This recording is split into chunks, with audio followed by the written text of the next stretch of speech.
whether real or only apparent, enabled Mithraism to prolong its resistance to Christianity. The rites of Mithras were performed in caves. Porphyry, in his Cave of the Nymphs, states that Zoroaster was the first to consecrate a cave to the worship of God, because a cavern was symbolic of the earth, or the lower world of darkness. John P. Lundy, in his Monumental Christianity, describes the Cave of Mithras as follows: but this cave was adorned with the signs of the zodiac, Cancer and Capricorn. The summer and winter solstices were chiefly conspicuous, as the gates of souls descending into this life, or passing out of it in their ascent to the gods.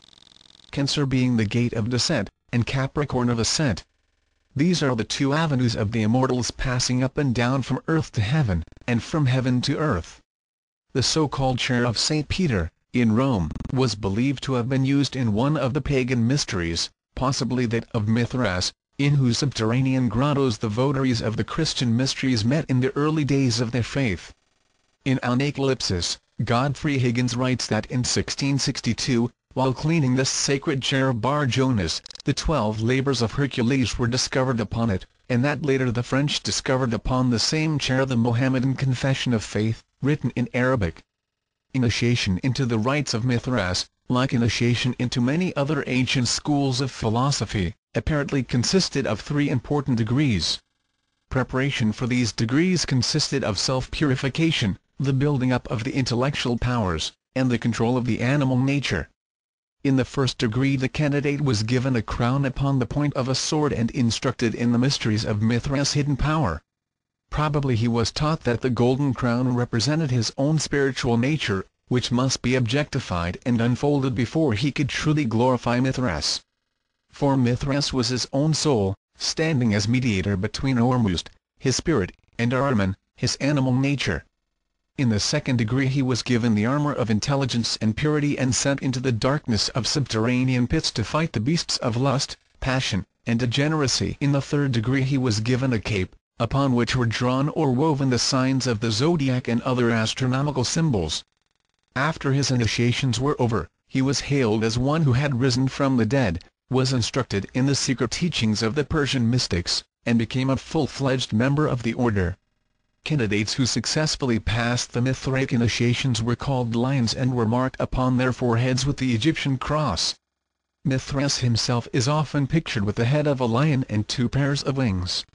Throughout the entire ritual were repeated references to the birth of Mithras as the sun god, his sacrifice for man, his death that man might have eternal life, and lastly, his resurrection and the saving of all humanity by his intercession before the throne of Ormuzd.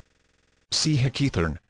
While the cult of Mithras did not reach the philosophic heights attained by Zarathustra, its effect upon the civilization of the Western world was far-reaching, for at one time nearly all Europe was converted to its doctrines. Rome, in her intercourse with other nations, inoculated them with her religious principles. And many later institutions have exhibited Mithraic culture. The reference to the lion and the grip of the lion's paw in the Master Mason's degree have a strong Mithraic tinge and may easily have originated from this cult. A ladder of 7 rungs appears in the Mithraic initiation. Faber is of the opinion that this ladder was originally a pyramid of 7 steps.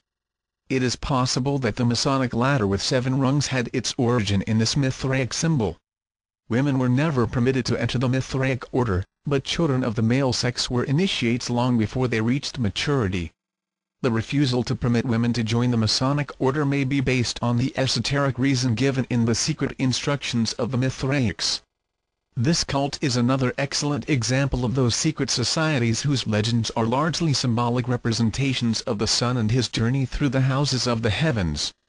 Mithras, rising from a stone, is merely the sun rising over the horizon, or, as the ancients supposed, out of the horizon, at the vernal equinox. John O'Neill disputes the theory that Mithras was intended as a solar deity.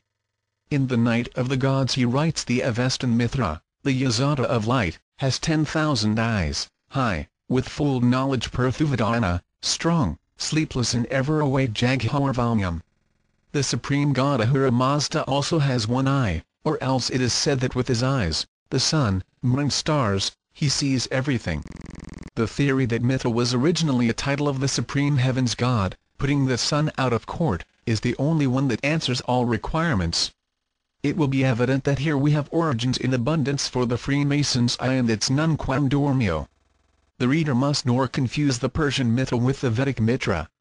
According to Alexander Wilder, the Mithraic rites superseded the mysteries of Bacchus, and became the foundation of the Gnostic system, which for many centuries prevailed in Asia, Egypt, and even the remote West. 2 inserts. From Lundy's Monumental Christianity. The most famous sculpturings and reliefs of this Prototokos show Mithras kneeling upon the recumbent form of a great bull, into whose throat he is driving a sword. The slaying of the bull signifies that the rays of the sun, symbolized by the sword, release at the vernal equinox the vital essences of the earth, the blood of the bull, which, pouring from the wound made by the sun god, fertilize the seeds of living things. Dogs were held sacred to the cult of Mithras, being symbolic of sincerity and trustworthiness. The Mithraics used the serpent as an emblem of Ahriman, the spirit of evil, and water rats were held sacred to him. The bull is esoterically the constellation of Taurus. The serpent, its opposite in the zodiac, Scorpio. The sun, Mithras, entering into the side of the bull, slays the celestial creature and nourishes the universe with its blood. From Montfaucon's Antiquities. Mithras was born out of a rock, which, breaking open, permitted him to emerge. This occurred in the darkness of a subterranean chamber. The Church of the Nativity at Bethlehem confirms the theory that Jesus was born in a grotto, or cave. According to Dubois, Mithras was put to death by crucifixion and rose again on the third day. Continued. The Ancient Mysteries and Secret Societies. Part 2. The entire history of Christian and pagan Gnosticism is shrouded in the deepest mystery and obscurity. For, while the Gnostics were undoubtedly prolific writers, little of their literature has survived. They brought down upon themselves the animosity of the early Christian Church, and when this institution reached its position of world power it destroyed all available records of the Gnostic cultus. The name Gnostic means wisdom, or knowledge, and is derived from the Greek gnosis. The members of the order claim to be familiar with the secret doctrines of early Christianity. They interpreted the Christian mysteries according to pagan symbolism. Their secret information and philosophic tenets they concealed from the profane and taught to a small group only of especially initiated persons. Simon Magus, the magician of New Testament fame, is often supposed to have been the founder of Gnosticism. If this be true, the sect was formed during the century after Christ and is probably the first of the many branches which have sprung from the main trunk of Christianity. Everything with which the enthusiasts of the early Christian Church might not agree they declared to be inspired by the devil. That Simon Magus had mysterious and supernatural powers is conceded even by his enemies, but they maintained that these powers were lent to him by the infernal spirits and furies which they asserted were his ever-present companions. Undoubtedly the most interesting legend concerning Simon is that which tells of his theosophic contest with the Apostle Peter while the two were promulgating their differing doctrines in Rome. According to the story that the Church Fathers have preserved, Simon was to prove a spiritual superiority by ascending to heaven in a chariot of fire. He was actually picked up and carried many feet into the air by invisible powers. When St. Peter saw this, he cried out in a loud voice, ordering the demon spirits of the air to release their hold upon the magician. The evil spirits, when so ordered by the great saint, were forced to obey. Simon fell a great distance and was killed, which decisively proved the superiority of the Christian powers. This story is undoubtedly manufactured out of whole cloth, as it is only one out of many accounts concerning his death, few of which agree. As more and more evidence is being amassed to the effect that St. Peter was never in Rome, its last possible vestige of authenticity is rapidly being dissipated. That Simon was a philosopher there is no doubt, for wherever his exact words are preserved his synthetic and transcending thoughts are beautifully expressed.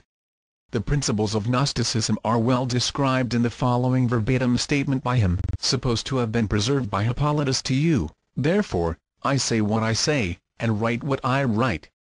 And the writing is this. Of the universal NS periods, planes, or cycles of creative and created life in substance and space, celestial creatures there are two shoots, without beginning or end, springing from one root, which is the power invisible, inapprehensible silence pathos,